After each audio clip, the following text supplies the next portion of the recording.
Buenas noches, gracias a todos. Hoy día es sábado, sé que están haciendo un esfuerzo por ingresar a la sesión. Vamos a dar inicio. El día de hoy vamos a trabajar el módulo elaboración de informes de auditoría de cumplimiento y de servicio de control específico.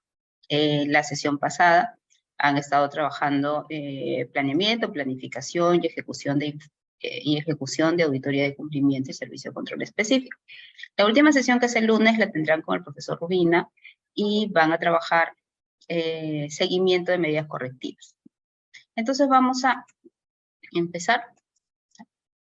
Vamos a empezar la sesión de hoy. Y vamos a trabajar el tema. Elaboración de informe de auditoría de cumplimiento y del servicio de control específico hechos con presunta irregularidad. Entonces vamos a dar a inicio informe de auditoría de cumplimiento.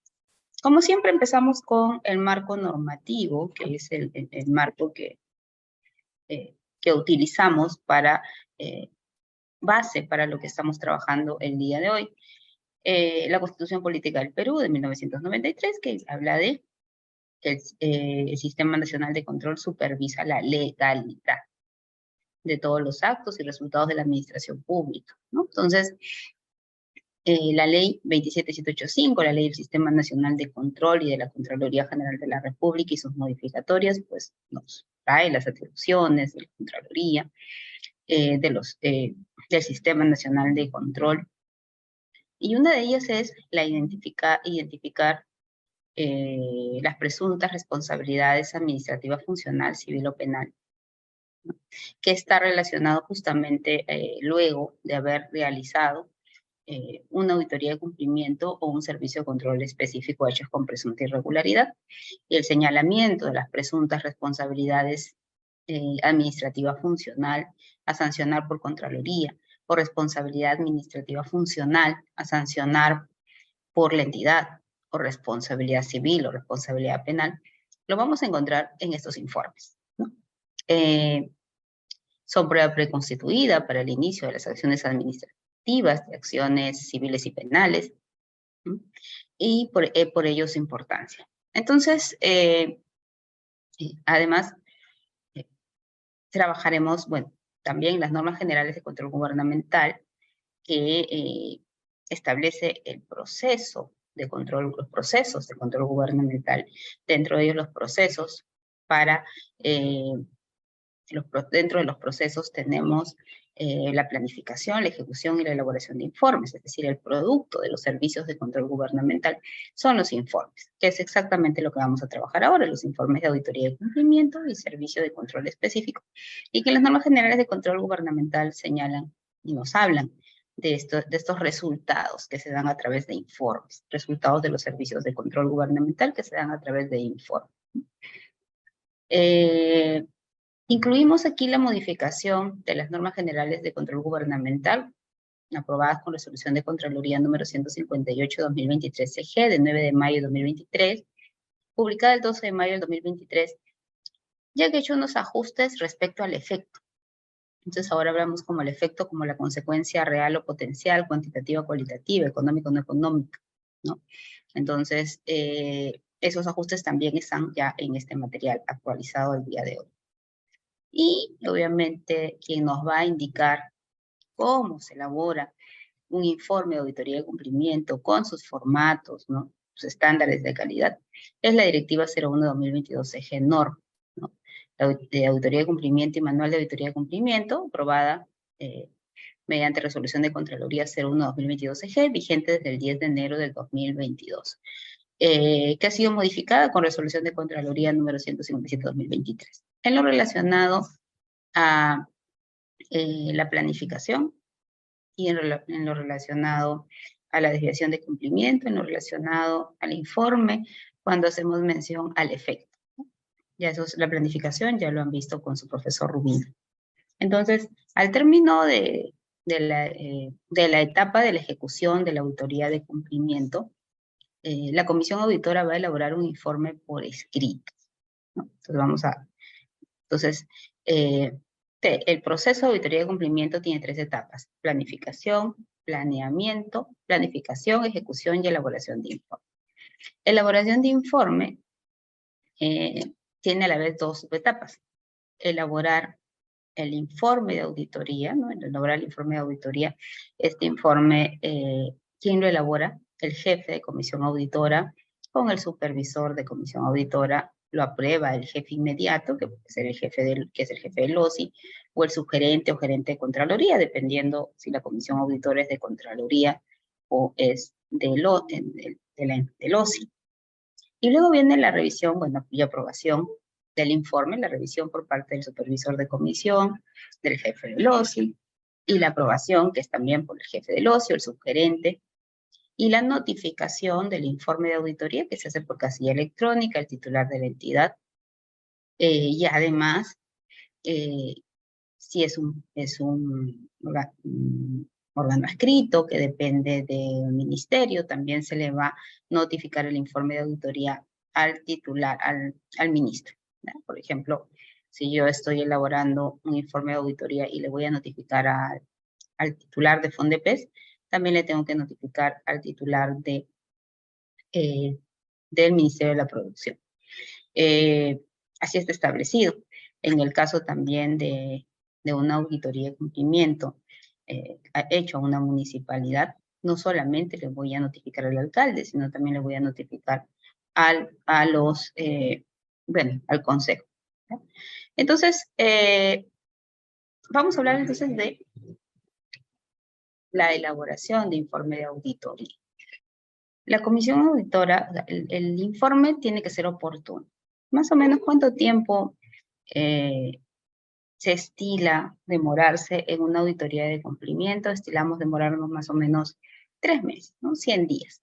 Salvo que el proceso sea muy complejo y podemos tomarnos, generalmente son 100 días, ¿no? Que son 3 a 4 meses, 100 días hábiles. Podemos pasar a 4 meses o 5 meses, salvo que sea muy complejo, ¿no? Pero está más o menos entre 3 a 4 meses el tiempo que nos demoramos.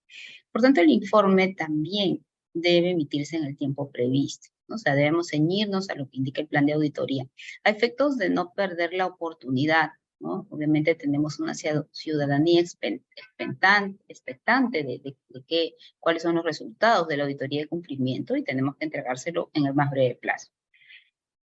Se pueden producir retrasos, sí, por motivos no atribuibles a la comisión auditora. En pandemia se enfermaron todos de COVID, ¿no? O entra en zona roja y no se puede acceder a esa zona y hay problemas para movilizarse.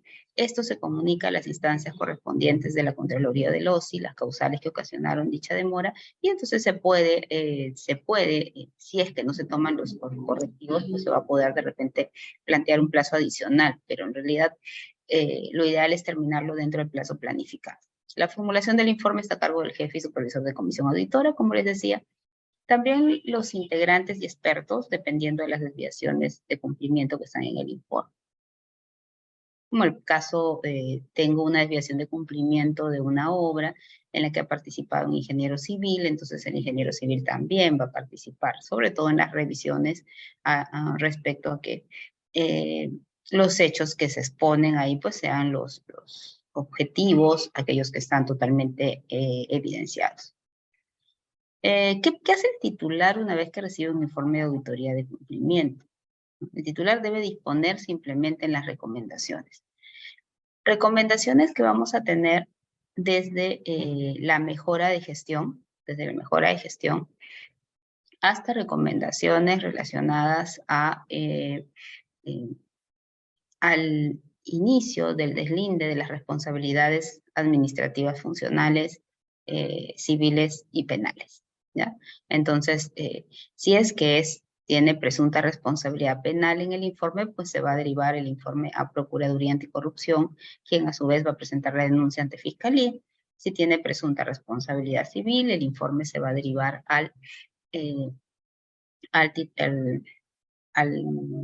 procurador para que presente la demanda, ¿no? Entonces, si es presunta responsabilidad administrativa funcional que va a sancionar la entidad, pues tiene que derivarse a Secretaría Técnica.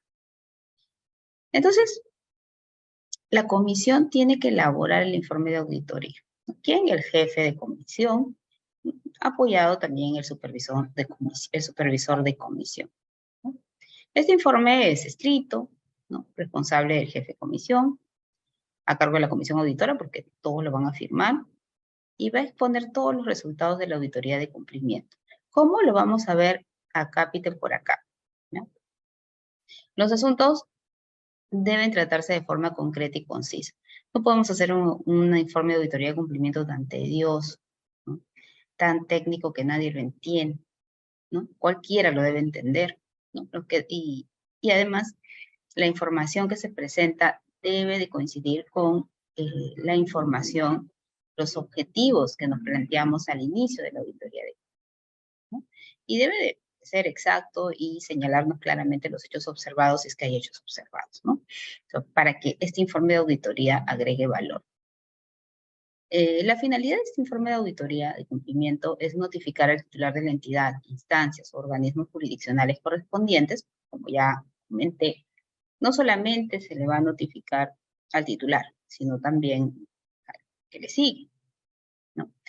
¿Y qué vamos a comunicar? Las observaciones, ¿no?, que son el resultado de las desviaciones de cumplimiento notificadas, ¿no?, a los auditados, quienes a su vez ya han presentado sus comentarios, que en función a ello las observaciones es lo que queda después de los comentarios que han presentado los auditados. Observaciones, si es que queda. Si no quedan observaciones, pues no se presentarán observaciones, ¿ya? Las deficiencias de control interno, que son la carencia de controles o la falta de efectividad de los controles, ¿no? Puede ser que no existan controles internos que garanticen la segregación de funciones en el proceso de cobranza, ¿no? Existen. Se va a recomendar que se establezcan estos controles, estos lineamientos, controles que pueden ser manuales o informáticos, o existen procedimientos o lineamientos para el manejo de la caja chica, pero están desactualizados, no están acorde con las normas últimas de tesorería. Puede ser. Entonces, se van a tener que pedir que se actualice. O sea, vamos a tener dos escenarios. O tenemos los controles o no tenemos los controles internos, ¿sí? O sí los tenemos, pero no son efectivos. Entonces, luego viene y esto es el resultado de la evaluación de los controles internos a la materia que auditamos, ¿no? Si auditamos a obras, a cómo es, cuál es el proceso que sigue la entidad para la ejecución de obras y el control de las obras. Y en función a eso, si encontramos deficiencias de control interno, pues son las que señalamos. No son observaciones, no son incumplimientos. Hay riesgos de incumplimiento, pero no se han generado. Las conclusiones que van a derivarse de las deficiencias de control interno, es un resumen que tiene varios elementos, como lo vamos a ver, y también que es el resumen de las observaciones, que aquí es un resumen y tiene la condición, criterio, efecto y causa, que ya lo han trabajado, entiendo, con el profesor Rubina, ¿no? Pero igual lo vamos a ver. El hecho, las normas transgredidas, el efecto, que es las consecuencias reales y potenciales, económicas o no económicas, cuantitativas o cualitativas, generadas por el hecho, ¿no? Y la causa, que es por qué se generaron estos hechos contrarios a la normativa, que está relacionada por el accionar o la omisión de los funcionarios o servidores públicos, ¿no? Y las recomendaciones, como les había comentado, para mejorar la gestión de la entidad, ya sea para implementar controles internos porque encontramos que existen deficiencias, o también para evitar que estos hechos observados, estos incumplimientos se vuelvan a dar, y el señalamiento, y se dé el señalamiento de presuntas responsabilidades cuando corresponda, ¿no? A fin de que se adopten las medidas preventivas y correctivas y se inicie el procedimiento sancionador o las acciones legales que correspondan. O sea, el fin de la auditoría de cumplimiento es eso, agregar valor, un informe, agregar valor, con estas recomendaciones de mejora de gestión que le vamos a dar a la entidad, controles para que estas situaciones ya no se repitan. Entonces, se corrijan también estas situaciones o también se prevengan estas situaciones, ¿no?, para que no se vuelvan a dar. Y además, de haber presunta responsabilidad administrativa funcional, civil o penal, que se inicien los procedimientos sancionadores o las acciones legales cuando hay presunta responsabilidad penal o civil que corresponde, ¿no? Entonces, ese es el valor agregado que da el informe de auditoría de cumplimiento. Pero para que dé ese valor agregado, ¿no?, al momento de redactarlo, tenemos que emplear un tono constructivo, positivo, utilizar un lenguaje sencillo, claro, entendible, que todos lo entiendan y que todos lo puedan comprender, incluso por los usuarios. Ustedes ven que la prensa toma mucho los informes de auditoría de cumplimiento, los otros, y los expone, ¿no?, en la televisión. Y eso es bueno, porque quiere decir que son entendibles, ¿no? Y al exponerlo, ¿no?, la prensa, entonces llega a todo público. Y eso es positivo. Entonces, si ponemos un informe, bueno, por más complejo que sea el tema que estamos tratando, debemos de hacerlo entendible. Y sobre todo que se evidencie la objetividad, ¿no?, que estamos señalando algo que es un incumplimiento porque se ha contrastado con la norma, porque tenemos la normativa que señala ese incumplimiento, ¿no? Entonces, y que cualquiera lo debe entender, como decía, incluso por los usuarios que no tengan conocimientos detallados o específicos sobre los temas. Y se va a redactar de forma ordenada, sistemática. ¿Qué significa? Que vamos a empezar a redactar los hechos desde sus inicios. Por ejemplo, si yo quiero hablar que una obra tuvo problemas desde el expediente técnico porque fue incompleto, deficiente, la obra en sí, el proceso constructivo también tuvo problemas, el procedimiento de selección para elegir a la empresa que ejecutó la obra, también, ¿no?, se le dio la buena prueba a la empresa que no le corresponde. Durante la ejecución también existieron adicionales de obra, incluso considerando partidas que ya estaban en el contrato de obra, en el presupuesto de obra inicial, ¿no? Y acá hay pues mayores pagos, ampliaciones de plazo, gastos generales por esas ampliaciones de plazo, por ese expediente deficiente. Tengo que empezar a narrarlo de esa forma y terminar que la obra no cumple su finalidad porque no está atendiendo a la ciudadanía, porque no está puesta en funcionamiento, porque está incompleta, tiene temas, lo han recibido incompleto, ¿no? O sea, entonces tenemos que explicarlo de forma como histórica, respetando la línea de tiempo, ¿no? Si es posible y si vamos a contrastar de repente cómo nació el proyecto de inversión desde que se le dio la viabilidad, también se trabaja desde ahí, ¿no? Lo importante es que tiene que ser ordenado, sistemático, lógico. Es decir, los hechos, ir narrándolos de una manera conforme se va dando en la línea de tiempo, conciso, ¿no? Conciso. Si hay mucho detalle, podemos mandarlo a anexos, ¿no? De repente, a veces los ingenieros hacen cálculos, ¿no? Hay fotos del estado situacional de la obra, vamos a los anexos. Exacta. Para que sea exacta, la información o lo que voy a narrar tiene que fluir de la evidencia. Tal cual. No tengo que agregarle nada más. Porque al yo agregarle o interpretar la evidencia, puede ser que pierda exactitud. Para que sea exacta, lo que dice, ¿no? Lo que dice la evidencia, ¿no? O de acuerdo a las fotografías tomadas el día tal, ¿no? Se advierte que el muelle se está hundiendo de la obra que fue recibida y fue liquidada hace un mes.